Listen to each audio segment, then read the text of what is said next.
ಬಹುಶಃ ನೋಡಿ ಒಂದು ನಾವು ಗಮನಿಸಬೇಕಾಗುತ್ತೆ, ಒಂದು ಹುದ್ದೆಗೆ ಬರೋಬ್ಬರಿ 80 ಲಕ್ಷದವರೆಗೆ ಕೊಡಬೇಕು ಲಂಚ ಅನ್ನುವಂಥದ್ದು ಇದೆಯಲ್ಲ ಸರ್. ಸಾರಿ ಅದು ಸಣ್ಣ ಹುದ್ದೆ, ಅದಕ್ಕೆ 80. KS-ಗೆಲ್ಲ 4-5 ಕೋಟಿ ಇದೆ ಸರ್. ಅದು ವೆರಿ ಲಾಟ್ ಪೋಟ್ ಹುದ್ದೆ, ಅದಕ್ಕೆ 80 ಲಕ್ಷ. 80 ಲಕ್ಷ ತುಂಬಾ ಸಣ್ಣದು. ಅಷ್ಟೇ. ಓಕೆ, ಒಂದು ಹುದ್ದೆಗೆ 80 ಲಕ್ಷ ಕೊಡೋದು ಅಂತಂದ್ರೆ ಒಬ್ಬ ಸ್ಟೂಡೆಂಟು ಬಹುಶಃ ಆತನ ಕನಸು ನಾನೊಬ್ಬ ವೆಟರ್ನರಿ ಡಾಕ್ಟರ್ ಆಗಬೇಕು ಅನ್ನುವಂಥ ಕನಸನ್ನು ಬಿಟ್ಟೇ ಬಿಡಬೇಕು ಅಂತ ಅನ್ಸುತ್ತೆ. ಅಂದರೆ ಬಡವರ್ಗದವರು, ಈಗ ದುಡ್ಡಿರುವಂಥವ್ರು ಯಾರೋ ಒಬ್ಬ ಕೊಡ್ಬೋದು, ಒಬ್ಬನೋ ಇಬ್ಬನೋ ಕೊಡ್ಬೋದು, ಮಧ್ಯಮ ವರ್ಗದವರು, ಬಡವರ್ಗದವರು ಆ ಕನಸನ್ನು ಹಾಗೆ ಜೀವಂತವಾಗಿ ಇಟ್ಕೊಂಡು ಅಲ್ಲೇ ಸಾಯಿಸಬೇಕಾದಂಥ ಪರಿಸ್ಥಿತಿ ಬಂದ್ಬಿಡುತ್ತಲ್ಲ ಅಂತ. ನೀವು ಹೇಳೋದು ಸರಿ ಇದೆ. ಇದು ನಿಜವಾಗ್ಲೂ ವ್ಯವಸ್ಥೆ ತುಂಬ ದುರ್ಬಲ ಆಗಿದೆ.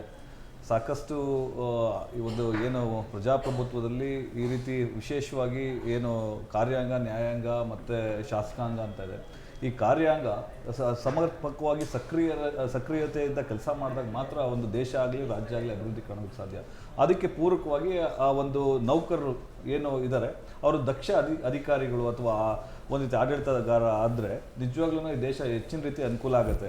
ನೀವೇನು ಕೇಳ್ತಾ ಇದ್ದೀರಾ ಆ ರೀತಿ 80 ಲಕ್ಷ ರೂಪಾಯಿ ಲಂಚ ಕೊಟ್ಬಿಟ್ಟು ಅವ್ರು ಇನ್ನೇನು ಸಾಧನೆ ಮಾಡೋದಕ್ಕಾಗುತ್ತೆ? ಒಂದು ಇದೇ ಇಲಾಖೆ ಪಶುಸಂಗೋಪನಾ ಇಲಾಖೆಯಲ್ಲಿ ಏನು ವೈದ್ಯಾಧಿಕಾರಿ ಆಗಿದ್ದಾರೆ, ಪಶು ವೈದ್ಯಾಧಿಕಾರಿ, ಅವ್ರಿಗೆ ಸಂಬಳ ತುಂಬ ಕಡಿಮೆ. MBBS ಕಂಪೇರ್ ಮಾಡಿದ್ರೆ, ಆರೋಗ್ಯ ಇಲಾಖೆ ಕಂಪೇರ್ ಮಾಡಿದ್ರೆ ಇವರು 50% ಆಫ್ ದ ಸ್ಯಾಲ್ರಿ ವರ್ಕ್ ಮಾಡಬೇಕು. ಅವ್ರಿಗೆ ಇದ್ದಷ್ಟು ಮನ್ನಣೆ ಇಲ್ಲ, ಅವ್ರಿಗೆ ಇದ್ದಷ್ಟು ಎಕ್ಸ್ಪೋಜರ್ ಇಲ್ಲ. ಇವ್ರು 80 ಲಕ್ಷ 1 ಕೋಟಿ ರೂಪಾಯಿ ಇಲ್ಲೇ ಕೊಟ್ಟರೆ ಅದ್ರ ಬಡ್ಡಿನೂ ಸಹ ಆಗಲ್ಲ. ಸಾಲ ಮಾಡ್ಕೊಂಡು ಬಂದರೆ ಮತ್ತೆ ಇವ್ರು ಎಷ್ಟು ಭಯಭೀತರಾಗಿ ಕೆಲಸ ಮಾಡಬೇಕು. ಇರೋ ಸಂಬಳ ಎಲ್ಲ ಇವ್ರು ಬಡ್ಡಿಗೆ ಕಟ್ಟಬೇಕಾಗತ್ತೆ. ಕಷ್ಟಪಟ್ಟು ಇವರು ಒಂದು ವಿದ್ಯಾಭ್ಯಾಸಕ್ಕೆ ಒಂದು ವೆಚ್ಚ ಮಾಡಿ ಒಂದು ರೀತಿ ಖರ್ಚು ವೆಚ್ಚಗಳೆಲ್ಲ ಮಾಡ್ಕೊಂಡು ಏನೋ ಒಂದು ಆಶಾಭಾವನೆಯಿಂದ ಬದುಕು ಕಟ್ಕೊಳ್ಳೋಂಥ ಸಂದರ್ಭದಲ್ಲಿ ಸಂಸಾರ ಕಟ್ಕೊಳ್ಳೋ ಅಂಥ ಒಂದು ಆತಂಕ, ಒಂದು ಒತ್ತಡ ಇರುತ್ತೆ ಪಾಪ ಇವರಿಗೆ. ಅವ್ರು ಎಷ್ಟು ಜನ ಏನೋ ಆತ್ಮಹತ್ಯೆ ಆಗ್ತಾರೋ ಏನೋ ಗೊತ್ತಿಲ್ಲ ಅವ್ರ ಪರಿಸ್ಥಿತಿ, ಯುವಕರದು. ಸೊ ಆ ನಿಟ್ಟಿನಲ್ಲಿ ಸರ್ಕಾರ ಅಥವಾ ಯಾವುದೇ ಪಕ್ಷ ಆಗಿರಲಿ, ಪಕ್ಷ ನಾವು ಇಲ್ಲಿ ದೂಷಣೆ ಮಾಡೋದಕ್ಕಿಂತ ಈ ವ್ಯವಸ್ಥೆ ಸಂಪೂರ್ಣವಾಗಿ ಬದಲಾವಣೆ ಆಗಬೇಕು. ಈ ನಿಟ್ಟಿನಲ್ಲಿ ಕಾಂಗ್ರೆಸ್ ಸರ್ಕಾರನೂ ಅಷ್ಟೇ, ನಾನು ಸಹ ಒತ್ತಾಯ ಮಾಡ್ತೀನಿ. ಈಗೇನು ಬಿಜೆಪಿ ವಿಪಕ್ಷವಾಗಿ ಈ ವಿಚಾರವನ್ನ ದೊಡ್ಡ ಮಟ್ಟದಲ್ಲಿ ಒಂದು ಪ್ರೊಟೆಸ್ಟ್ ನಡೆಸೋ ಮೂಲಕ ಅಥವಾ ಹೋರಾಟ ನಡೆಸೋ ಮೂಲಕ KPSCಯಲ್ಲಿ ಆಗ್ತಾ ಇರುವಂಥ ಬ್ರಹ್ಮಾಂಡ ಭ್ರಷ್ಟಾಚಾರ ಇನ್ಮುಂದೆ ಆಗದಂತೆ ತಡೆಯುವಂಥ ಒಂದು ಪ್ರಯತ್ನವನ್ನ ನೀವು ಯಾಕೆ ಮಾಡಬಾರ್ದು ಸರ್? ನಾವು ನೋಡಿ, ಏನು ಅಕ್ಸಾ ಅನ್ನೋ ತಾವೇನಲ್ಲಿ ತೋರಿಸ್ತಾ ಇದ್ದೀರಾ ಅಲ್ಲಿ ಮನವಿ ಪತ್ರ, ಅಕ್ಸಾ ಅದು ಸಂಘಟನೆ ಕಾಂತಕುಮಾರ್ ಅಧ್ಯಕ್ಷರಾಗಿದ್ದಾರೆ. ಅವರು ಮಾಡಿದಂಥ ಎಲ್ಲ ಪ್ರತಿಭಟನೆಗಳು ಸಹ ನಮ್ಮ ವಿಪಕ್ಷ ನಾಯಕರಂತ ಆರ್ ಅಶೋಕ್ ಅವರಾಗಿರ್ಬೋದು, ನಮ್ಮ ಮಾನ್ಯ ವಿಜೇಂದ್ರರವರು ಅಧ್ಯಕ್ಷರಾಗಿರ್ಬೋದು, ಅರವಿಂದ್ ಬೆಲ್ಲದ ಉಪನಾಯಕರಾಗಿರ್ಬೋದು, ಚಲವಾದಿ ನಾರಾಯಣ ಸ್ವಾಮಿ ಎಲ್ಲ ಇಲ್ಲಿಂದ ಧಾರವಾಡ ಹೋಗಿ ಅವರ ಹೋರಾಟಕ್ಕೆ ಬೆಂಬಲ ವ್ಯಕ್ತಪಡಿಸೋ ಅಂತ ಎಲ್ಲ ಪ್ರಯತ್ನಗಳಾಗಿದೆ, ಇಲ್ಲೂ ಆಗಿದೆ. ಮತ್ತು ಸದನದಲ್ಲೂ ಸಹ ಸಾಕಷ್ಟು ಬಾರಿ ನಾವು ಪ್ರಶ್ನೆ ಮಾಡಿದ್ದೀವಿ ಸರ್ಕಾರಕ್ಕೆ, ಒಂದು ಪಾರದರ್ಶಕವಾಗಿ ಪ್ರಾಮಾಣಿಕತೆಯಿಂದ ನೀವು ಇದನ್ನ ಪ್ರಕ್ರಿಯೆನ ಪೂರ್ಣಗೊಳಿಸಬೇಕು, ಲೋಪದೋಷ ಆಗಬಾರ್ದು. ಮತ್ತು ವಿಶೇಷವಾಗಿ ನೀವು ಭರ್ತಿ ಮಾಡೋ ಹುದ್ದೆಗಳನ್ನ ಭರ್ತಿ ಮಾಡೋಂಥ ಚಾಲನೆ ಕೊಡಿ. ನೀವು ಫೈನಾನ್ಸ್ ಡಿಪಾರ್ಟ್ಮೆಂಟ್ ಕ್ಲಿಯರೆನ್ಸ್ ಮಾಡಿ, ಒಳ ಮೀಸಲಾತಿ ಅದನ್ನ ಅದೇನು ವಿಳಂಬ ಆಗ್ತದೆ ಅದನ್ನೆಲ್ಲ ಬಗೆಹರಿಸಿ. ಯಾಕಂದ್ರೆ ಅವ್ರಿಗೆ ಏಜ್ ಬಾರ್ ಆಗ್ತಾ ಇದೆ ನೋಡಿ. ಇದು ಈಗ 4-5 ವರ್ಷ ಇಟ್ಕೊಟ್ಟಿದ್ದಾರೆ ಅವರಿಗೆ, ಏನೋ ಈ ಒಂದು ನೇಮಕಾತಿನಲ್ಲಿ ರಿಲ್ಯಾಕ್ಸೇಷನ್ ಕೊಟ್ಟಿದ್ದಾರೆ. ಈ ರೀತಿ ಸಾಕಷ್ಟು ನೋಡಿ, ತುಂಬಾ ಅಂದ್ರೆ ತುಂಬಾ ಒಂದು ಮಾನಸಿಕವಾಗಿ ಕುಗ್ಗೋಗ್ತಾರೆ ಯುವಕರು. ಸೊ ಆ ನಿಟ್ಟಿನಲ್ಲಿ ಆಗ್ಬಾರ್ದು. ಯುವಕರೇ ಈ ದೇಶದ ಒಂದು ಭವಿಷ್ಯ, ಈ ದೇಶದ ಒಂದು ನಾಡಿ ಮಿಡಿತ. ಆ ನಿಟ್ಟಿನಲ್ಲಿ ಅವರಿಗೆ ಉತ್ತೇಜನ ಪ್ರೋತ್ಸಾಹ ಕೊಡಬೇಕು.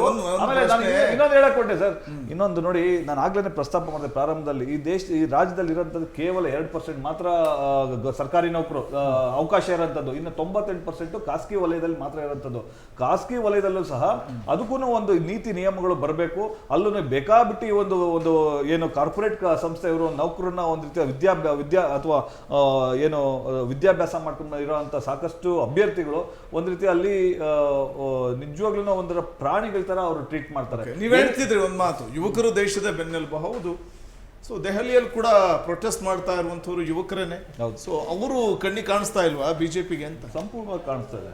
ಸಂಪೂರ್ಣ ಅವ್ರ ಮೇಲೆ ಲಾಠಿ ಪ್ರಹಾರ ಮಾಡಿದ್ದು, ಸಂಸತ್ ಚಲೋ ಹಮ್ಮಿಕೊಂಡಾಗ ಒಂದ್ ಕಡೆ ಅವ್ರ ಬೇಡಿಕೆ ಈಡೇರಿಸು, ಧರ್ಮೇಂದ್ರ ಪ್ರಧಾನ್ ರಾಜೀನಾಮೆ ಕೊಡಿ ಅಂತ ಕೇಳಿದಾಗ ಅದಕ್ಕೂ ಕೂಡ ಸರಿಯಾದ ರೀತಿಯಲ್ಲಿ ಸ್ಪಂದನೆ ಸಿಗದೆ ಇರುವಂತದ್ದು, ಇದೆಲ್ಲವೂ ಕೂಡ ಬಹುಶಃ ಬಿಜೆಪಿ.